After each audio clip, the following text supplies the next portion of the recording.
नमस्कार। खास कार्यक्रम में आपका स्वागत है और मैं हूं आपके साथ रितेश कुमार गौतम। आज की सीरीज में बात करेंगे कि देश की आजादी के लिए भारत के लोगों ने कितना लंबा संघर्ष किया। दशकों तक देश के लोग विदेशी ताकतों से जूझते रहे। भारत के लोग तब तक नहीं रुके जब तक देश आजाद नहीं करा दिया। आज के प्रोग्राम में हम आपको बताएंगे कि साल 1947 से पहले भारत के लोगों ने कब, कहां और किसके खिलाफ आंदोलन का बिगुल छेड़ा। तो बने रहिए हमारे साथ और देखते रहिए गाथा वही सुनाता है।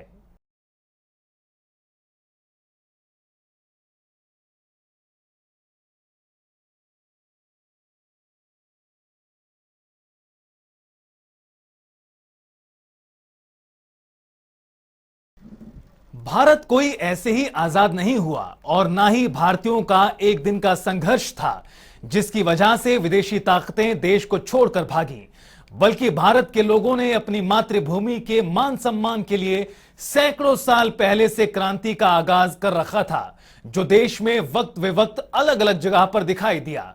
देश के लिए भारतीय के संघर्ष पर देखिए हमारी यह खास रिपोर्ट।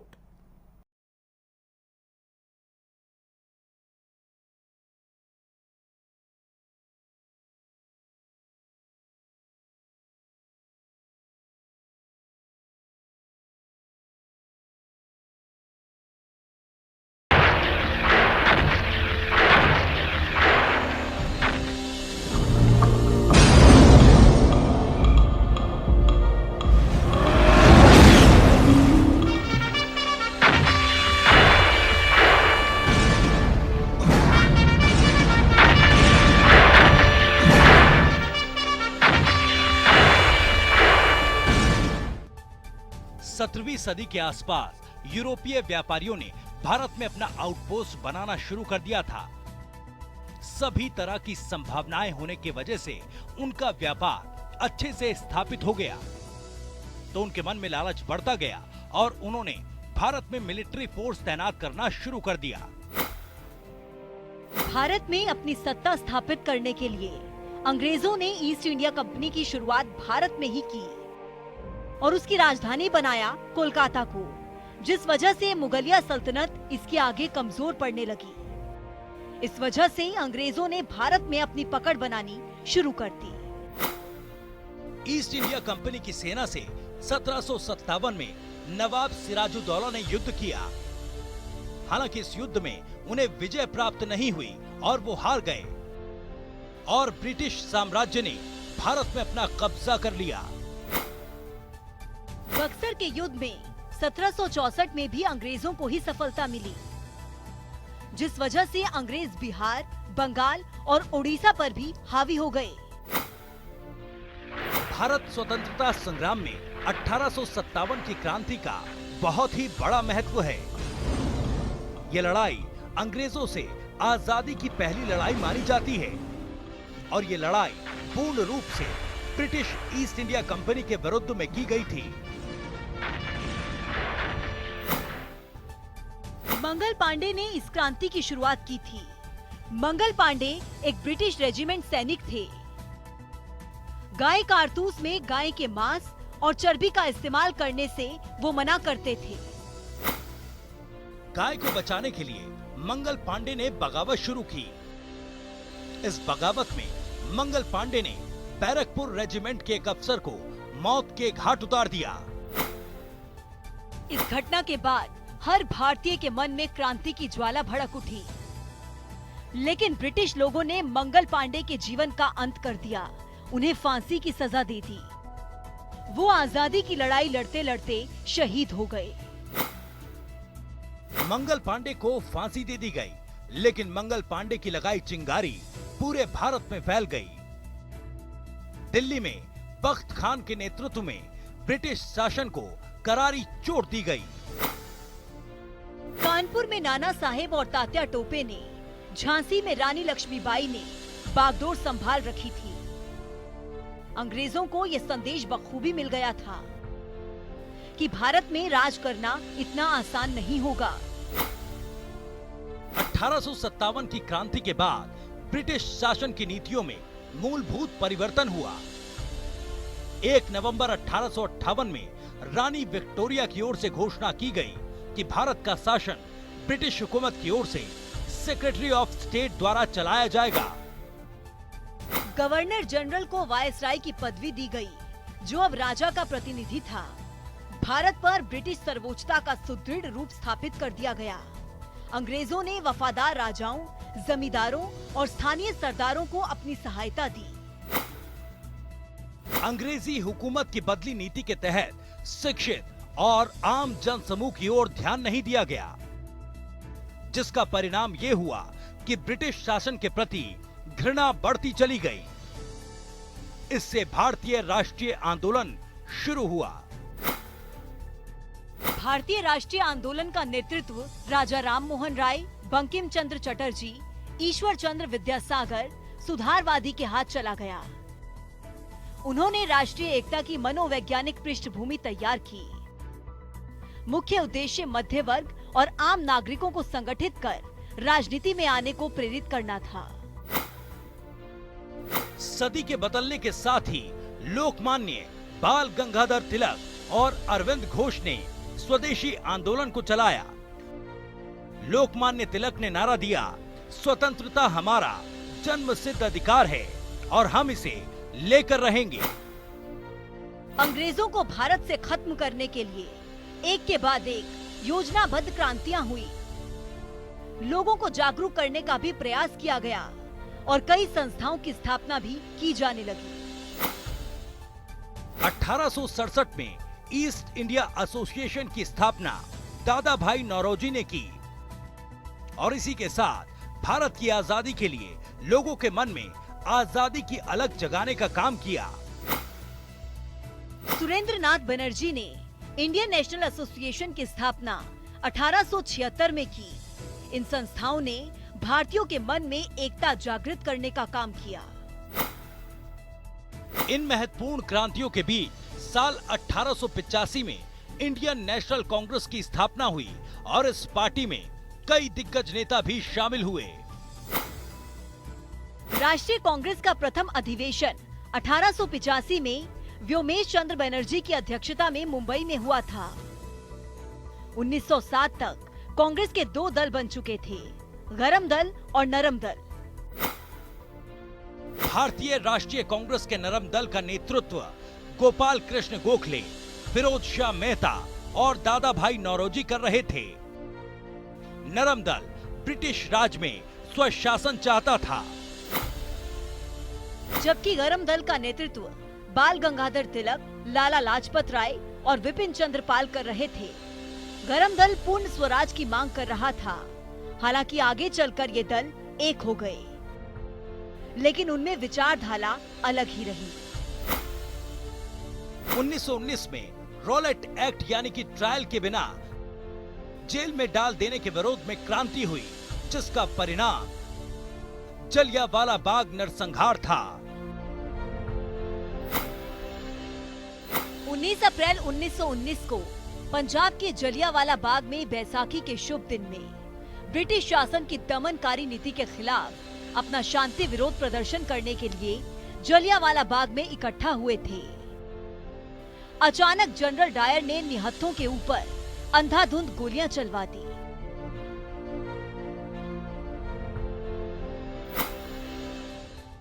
क्रांतिकारी उधम सिंह के सामने ही 13 अप्रैल 1919 को जलियांवाला बाग नरसंहार हुआ था।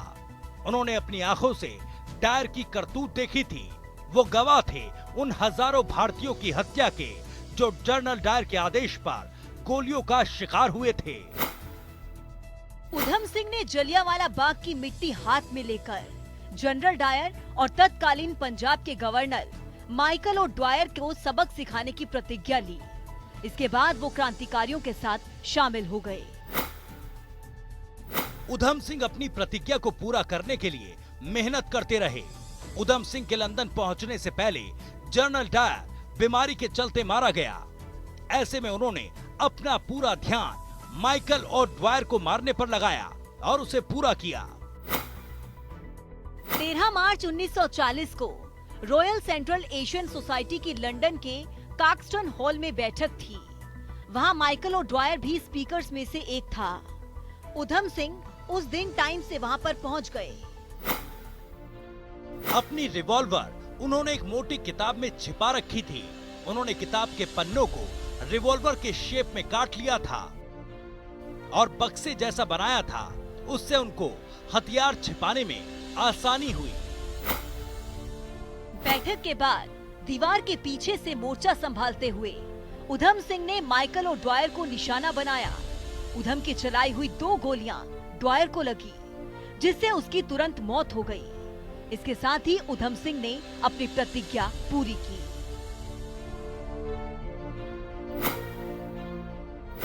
माइकल और ड्वायर की हत्या के बाद उधम सिंह ने वहां से भागने की कोशिश नहीं की और अरेस्ट हो गए। उन पर मुकदमा चला, कोर्ट में पेशी हुई। 4 जून 1940 को उधम सिंह को हत्या का दोषी ठहराया गया। 31 जुलाई 1940 को उन्हें पेंटनविले जेल में फांसी दे दी गई। इस तरह उधम सिंह भारत की आजादी की लड़ाई के इतिहास में अमर हो गए। महात्मा गांधी के नेतृत्व में दांडी मार्च सत्याग्रह, सविनय अवज्ञा आंदोलन, भारत छोड़ो आंदोलन भी हुए और इन आंदोलनों की वजह से ही अंग्रेजों की हुकूमत डगमगाने लगी। भारत को आजाद कराने के लिए इस आंदोलन में कई व्यक्तियों ने हिस्सा लिया। हर धर्म, हर जाति के लोगों ने इसमें योगदान दिया। हर धर्म जाति से कई ऐसे लोग सामने आए जिन्होंने आजादी के लिए अलग अलग मोर्चों पर अपनी बलिदान से आजादी की लौ रोशन की। भारत की आजादी में प्रमुख नाम हैं महात्मा गांधी, लाला लाजपत राय, बाल गंगाधर तिलक, गोपाल कृष्ण गोखले, श्री अरविंदो घोष, नेताजी सुभाष चंद्र बोस, चंद्रशेखर आजाद, भगत सिंह, सूर्य सेन, बटुकेश्वर दत्त। ये सभी भारत की आजादी के प्रमुख दावेदार हैं। महात्मा गांधी के अहिंसात्मक मार्ग पर चलने के लिए बटुकेश्वर दत्त, भगत सिंह, चंद्रशेखर आजाद तैयार नहीं थे। उन्हें भारत की आजादी किसी भी कीमत पर चाहिए थी। महात्मा गांधी की अहिंसा की नीति और विचारों के मतभेद के चलते नेताजी सुभाष चंद्र बोस ने अपना अलग ही रास्ता तैयार किया और आजाद हिंद फौज की नेताजी ने स्थापना की। भारत को आजाद कराने के लिए जिस तरह भारतीय पुरुषों ने अपना जोर दिखलाया, उसी तरह भारतीय महिलाओं ने भी पुरुषों का कंधे से कंधा मिलाकर साथ दिया। स्वतंत्रता आंदोलन में महिलाओं के नाम एनी बेसेंट, सरोजनी नायडू, मातंगिनी हाजरा और सिस्टर निवेदिता आदि शामिल हैं, जिन्होंने आजाद भारत के सपने को साकार करने में अहम योगदान दिया। अंग्रेज भारत में और भारतीयों के दिलों में धीरे धीरे आजादी के अलग बढ़ते देख परेशान हुए, जिसके चलते अपना राज बनाए रखने के लिए ब्रिटिश हुकूमत ने फूट डालो राज करो की नीति अपनाई, जिसके कारण उन्होंने हिंदू और मुस्लिम समुदाय के लोगों की एकता में फूट डालने की कोशिश की। महात्मा गांधी के सविनय अवज्ञा आंदोलन में कई कार्यक्रम भी किए गए, जैसे नमक कानून को तोड़ना, सरकारी संस्थाओं और शिक्षा केंद्रों का बहिष्कार, महिलाओं द्वारा शराब की दुकानों और अफीम की दुकानों पर धरना देना, विदेशी वस्तुओं का बहिष्कार करना। अंग्रेजों ने ऐसा कानून बनाया था कि कोई भी भारतीय ना तो नमक बना सकता था और ना ही बेच सकता था, जिसके जवाब में महात्मा गांधी ने 20 मार्च 1930 को 78 अनुयायियों के साथ साबरमती से दांडी तक पैदल 200 मील का रास्ता तय किया। महात्मा गांधी दांडी के समुद्र किनारे पानी से नमक बनाकर उन्होंने अंग्रेजों के नमक कानून को तोड़ा, जिसकी वजह से महात्मा गांधी को जेल भी जाना पड़ा। लेकिन ये आंदोलन शुरू हो चुका था। इस आंदोलन को नमक आंदोलन के नाम से जाना जाता है। ब्रिटिश सरकार ने गांधी जी के आंदोलन को पूर्णतया दबाने का प्रयास किया। गांधी और नेहरू समेत हजारों लोग जेल में डाल दिए गए। साल 1926 में नौजवान भारत सभा में भगत सिंह को सेक्रेटरी बना दिया गया और इसके बाद साल 1928 में उन्होंने हिंदुस्तान सोशलिस्ट रिपब्लिक एसोसिएशन को ज्वाइन किया। ये चंद्रशेखर आजाद ने बनाया था। भगत सिंह समेत पूरी पार्टी ने जुटकर 30 अक्टूबर 1928 को भारत में आए साइमन कमीशन का विरोध किया और उनके साथ लाला लाजपत राय भी थे। लाला लाजपत राय दूसरे क्रांतिकारियों के साथ साइमन वापस जाओ का नारा लगाते हुए लाहौर रेलवे स्टेशन पर ही खड़े रहे। उनके इस आंदोलन पर लाठीचार्ज होने लगा। लाला जी बुरी तरह से घायल हो गए और उनकी मौत भी हो गई। साइमन कमीशन के विरोध में हो रहे आंदोलन में लाला जी की मौत से देश की आजादी के लिए हो रहे आंदोलन में और भी तेजी आ गई। हालांकि भगत सिंह और उनकी पार्टी को बहुत जोर का झटका लगा।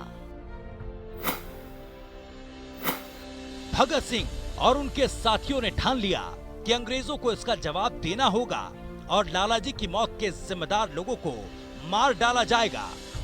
भगत सिंह ने साथियों के साथ मिलकर पुलिस के ऑफिसर स्कॉट को मारने का प्लान बनाया। भगत सिंह ने स्कॉट को मारने के लिए प्लान तो बनाया, लेकिन उसकी जगह गलती से उसके असिस्टेंट पुलिस अफसर सैंडर्स की हत्या कर दी गई। इसके बाद ही विदेशी निरंकुश शासन के खिलाफ प्रदर्शन स्वरूप दिल्ली के असेंबली हॉल में बम फेंकने के आरोप में भगत सिंह, सुखदेव और राजगुरु को 23 मार्च 1931 को फांसी दे दी गई। भारत छोड़ो आंदोलन की शुरुआत महात्मा गांधी ने की थी, लेकिन महात्मा गांधी इसे अहिंसा के मार्ग पर चलकर ही पूरा करना चाहते थे, लेकिन आम जनता का गुस्सा फूट पड़ा। कहीं कहीं भारत छोड़ो आंदोलन हिंसात्मक तरीके से भी चलाया गया। यह आंदोलन 9 अगस्त 1942 में शुरू हुआ था, जिसमें महात्मा गांधी ने नारा दिया कि करो या मरो। स्वतंत्रता के पहले कांग्रेस ने ब्रिटिश शासन के समक्ष स्वराज्य की मांग रखी।